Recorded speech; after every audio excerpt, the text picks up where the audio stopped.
104.5 The Team, your home for New York Yankees baseball. Joining us right now, I know he's fired up for this one. Our good friend Buster, only brought to you by Tech East Fire and Water Restoration. Buster, tell me how much. I know you've been excited for this call ever since Giancarlo Stanton started his pace to 324 home runs this season.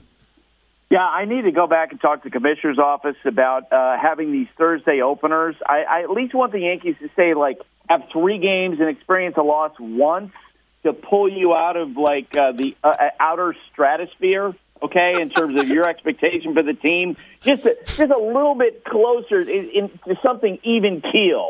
Because I was watching that yesterday, and I'm seeing what Stanton's doing. He's going nuts. John Sterling's coming up with a home run call we don't even understand. And I knew you were going to just today be off the rocker, okay? You just would not be able to function today. And Buster, it wasn't just you who thought that. It was the listeners here at 104.5 The Team. Michael wrote to you on Twitter. You wrote, how do you think Levack feels now after the Yankees win? You just wrote back, oh, no. Right, exactly. I was like, oh, great. You're going to have to, talk Levack down on the show today and to convince him that, in fact, Giancarlo Stanton is not going to hit 200 home runs during the season. Right, so he's on pace for 324. I mean, I think that's so only 648 RBIs. I mean, yeah, exactly. But all kidding aside, boy, what a great start for him. I do think there was something to the idea that this is someone who needed to get off to a good start. All of us have seen the player who's gone into the big market, David Price, going into Boston. And if there's any kind of a slow start, then there's murmuring among the fans. And so for Stanton to get off to this type of start, first at bat, first game, have the good moment, have that time when his teammates are high-fiving him and Aaron Judge is going, wow, about where he hit the ball, I think that really helps Giancarlo as he transitions into New York.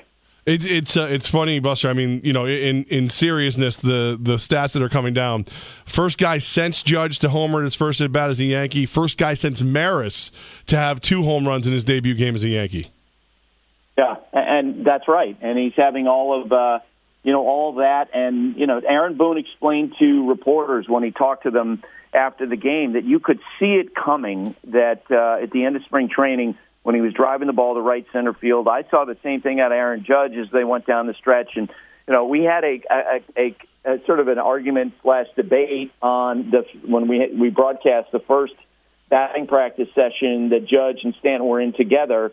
And I asked Tim Kirkchin and Carl Ravitch, my colleagues, about over-unders on home runs for the two of them.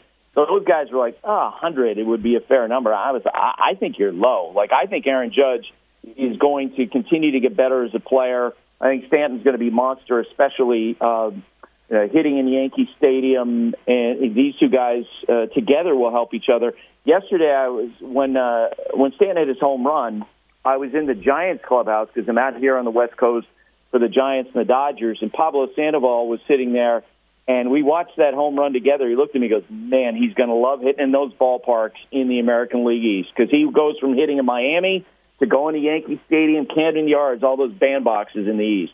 Buster, if there was anything negative coming out of the Yankees yesterday, it was Dellin Betances. How long of a leash is he going to have?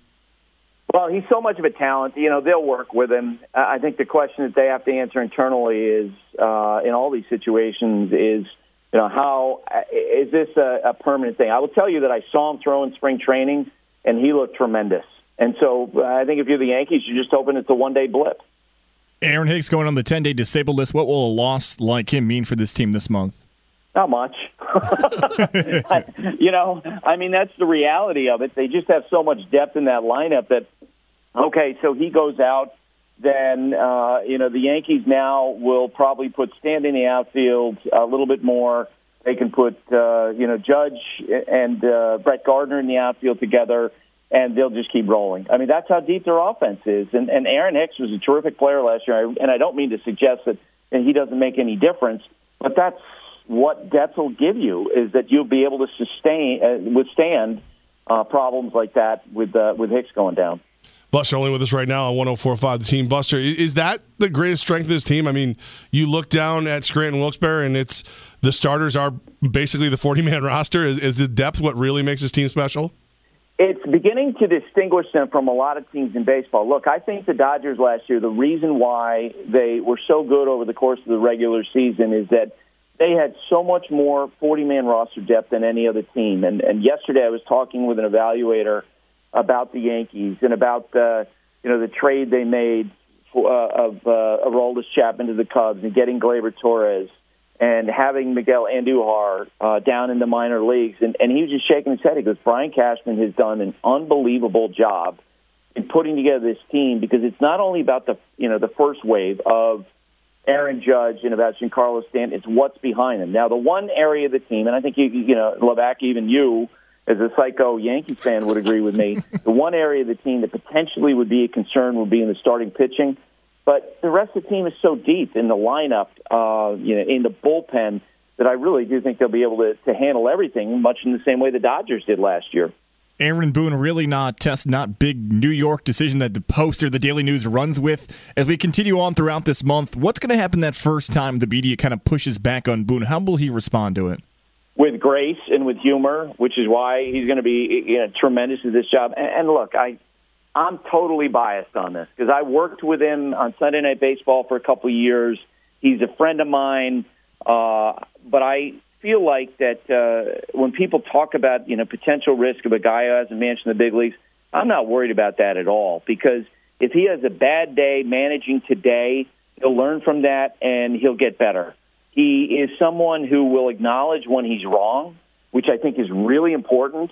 And I'm not talking about acknowledging to the media. I'm talking about at the end of the game, I think Booney's the type of person who, if he messes up a pitching change, he'll go to Josh Bard, his bench coach. He'll go to other people on that staff and say, you know what, I kicked that one. I mean, just the fact that I asked Booney when we had the exhibition game between the Yankees and the Twins on March 22nd. Before that game, I said, how are you going to simulate some pitching decisions as you go?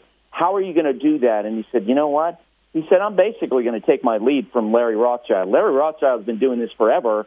And he said, I might have some my opinions might ultimately weigh in terms of when a guy comes out or when to make a move, that sort of thing. He said, but I'm going to listen to Larry Rothschild. As you guys know, there are a lot of people in that type of position who will not defer, who are not people who are insecure so that they wouldn't listen to others. But that's part of Booney's strength, is that he delegates. Buster Olney with us right now on 104.5 The Team. Buster, we talk about Boone. Mickey Callaway looks pretty good in his debut as well. That Mets team, they may be something special after all. I think Mickey Callaway, and I think I've said this to you before, he has come to the Mets at exactly the right time. And I thought Terry Collins did a terrific job in his time with the Mets. I thought Dan Worthen did a great job in his time as pitching coach. But when you look at where all those young starters were in their respective careers, there's no doubt within the organization, there's a little buzz that those guys, there was a sense of entitlement. Well, now you got the new sheriff in town. Mickey Callaway comes in. He's very positive, but he also, along with that message, brings a high level of accountability.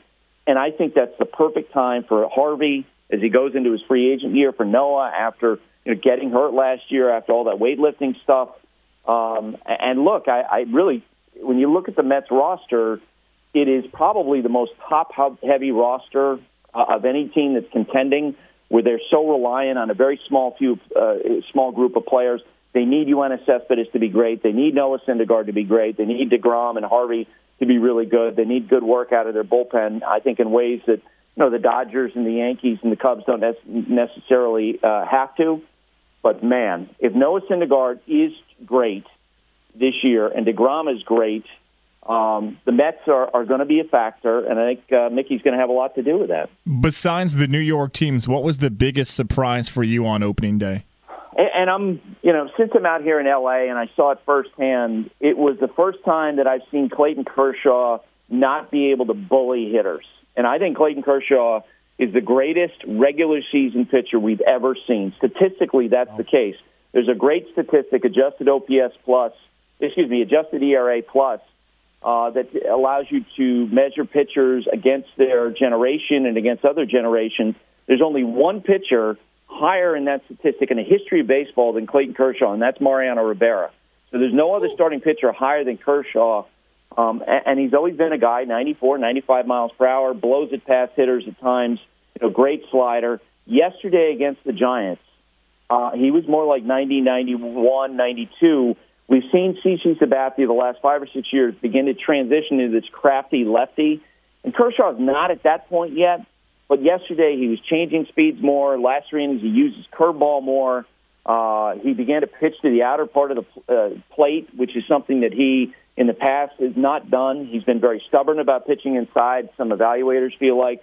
So that's very interesting to see that first sign that a great pitcher is making some concessions to age. Buster Olney with us, and Buster, before we let you go, we have to, was there anything you saw yesterday that made you think that a team may actually be in trouble? Something you've been watching, and it actually is as bad as it looks? Boy, I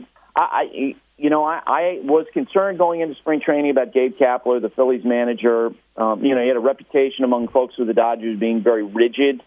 And I think with this new wave of young managers, and Aaron Boone and Alex Cora of the Red Sox, Mickey Callaway with the Mets, I think that the biggest potential trap, the biggest potential problem is that you can't ever give your players an opportunity to feel like that you don't view them as human beings who can make adjustments, that you view them more as stratomatic cards, a set of statistics.